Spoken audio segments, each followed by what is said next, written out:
for your quads. So your quads get worked a lot anytime that you are standing or sitting, and a lot of times your hip flexors take over because our hip flexors are usually really strong given our patterns of movement in everyday life. So I want to show you how to strengthen and stretch your quad muscles so that you're not always utilizing the hip flexor, which is a much smaller muscle in comparison to your quads. So we're going to start right away with a little bit of foam rolling. So before this, you could do some like dynamic stretching if you feel like your quads need to be worked. And if you refer back to one of my previous videos, we did like some chair movements. So what we're going to do is we're going to just go right ahead into rolling out the quad muscle. So we're going to do front, side, side, and then we're going to do hip flexor. So when you're doing the front of the muscle, you want to start to bend the knee and bring the heel in toward the glute anytime that you find a spot that feels tight or tense and you want to work the entirety of the muscle. So you're working all the way from the top of the knee joint all the way up to the bottom of the hip. And you're going to spend probably a little bit longer, so maybe a minute to a minute and a half on each. And then when you finish the front, you're going to do the outside. So when you're doing the outside, you want the roller at about a 45, so you're still on the quad muscle, you're not on the IT band, you're on the quad still, but you're working it at an angle. And so you're pulling that knee, or you're pulling the heel in toward the glute. And then when you finish on the outside, you want to roll right and do the inside. So you're working again from the top of the knee all the way up into the inner groin. You're going to bend the knee and pull the heel in toward the glute. And you want to work as high up on the muscle as you can so that you're working as much of that muscle as possible. And so you're going to do both sides. When you finish doing the quad, you want to roll up to the hip flexor. So you get the hip flexor to relax a little bit. And when you're doing the hip flexor, you can work from side to side. And I use my opposite leg to help me roll from side to side and control the movement. And then you might even start pulling the heel in a little bit to get that hip flexor to extend, and then pull back in. And then when you finish the quad and the hip flexor, we're going to do the hip tendon hammock. So that's the spot between the top of the femur bone and the bottom of the hip bone. So there's a lot of insertion points right there. And when you're on it, you're at about a 45. But a little bit more toward the back of the body. And then you're just going to lay over top of the roller. And if you can't quite feel it, you could extend this bottom arm out so you get that space to lengthen. And then you might just roll a little bit from side to side until you feel that stretch. Okay.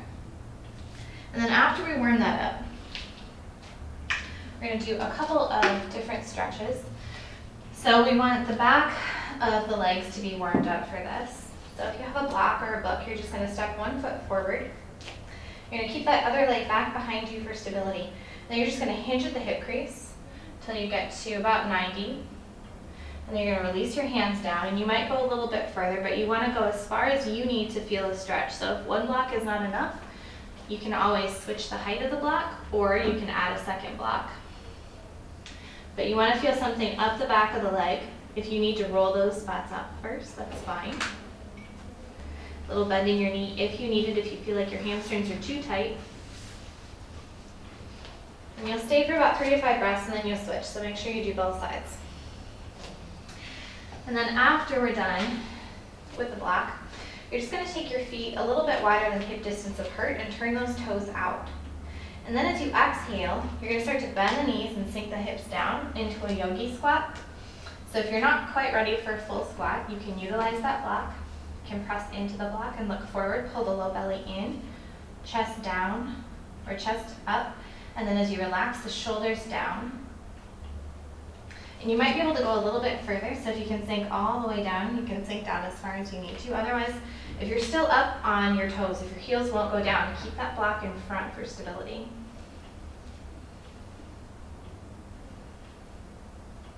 And then again, you're going to stay for about 3 to 5 breaths. And then I like to add a little bit of a rocking motion. So if I move from side to side, I feel like I can get a little bit deeper into hip muscles. And then I'm starting to work a little bit into the hip flexor. And then slowly in your inhale, you're going to peel yourself out of that pose. Work your feet back in, and then slowly roll up. So roll your shoulders up, back, and down just a few times, if that feels good. And then we're going to take the mat to the wall. So you want to have a little bit of cushion underneath your kneecap. So if your mat closer to the wall, you can have a block handy if you need it. You're going to bend the left knee and slide that left foot up to the wall. And then depending on your mobility, your hips could be back against the wall or a little bit further. You're working the hips back as far as you can. The front leg is for stability. If you have a block, you can use the block for stability. If you have two blocks, you can use two blocks. You want to be able to sit up tall. So eventually you want to slide that foot so that your ankle is underneath the knee and your hips are right up against the wall. So you're stretching the front of that quad muscle. And then shoulders down and back, chest in, low belly in. And if this feels like it's too much, by pressing the hips up to the wall, you can release forward just a little bit. That might be a little bit too much too soon. And then you want to stay for about a minute if you can. If a minute is too long, try 30 seconds. Working yourself up to a minute. Second variation of the pose, you're going to take that front foot and just slide it forward. And you're going to drop your hips off the wall so your pelvis ends up in the middle between the front and the back leg. And you're taking that front forward as far as you want. So if you can go all the way into splits, great, but most of us can't. So you want to be able to find the stretch into the hamstrings and keep stretch through that left quad until you feel that left hip flexor release and the quad relax. Pull in from the low belly. I like to gaze about 6 inches in front of my nose so I feel like my spine is in a line. Take an inhale. And then when you exhale, you're going to come back out of the pose and switch sides. Okay, so when you switch sides, we're going to do the same two variations. You want to work the hips up toward the wall as close as you can until you feel a stretch in the right quad. So that may be when you're out here. If your knee doesn't get all the way to the wall, let's say that your knee is out here, and that's plenty of stretch for you. That's fine. You go where you feel you can work into the stretch. So eventually you're working all the way to the wall, but you don't have to start there. And you shouldn't feel like in order to do the stretch correctly, you have to be all the way to the wall. So relax your shoulders. And then hands maybe on top of the thigh. Pull the low belly up and in. And then find your breath. And maybe you stay for 30 seconds, maybe you work your way up to a minute.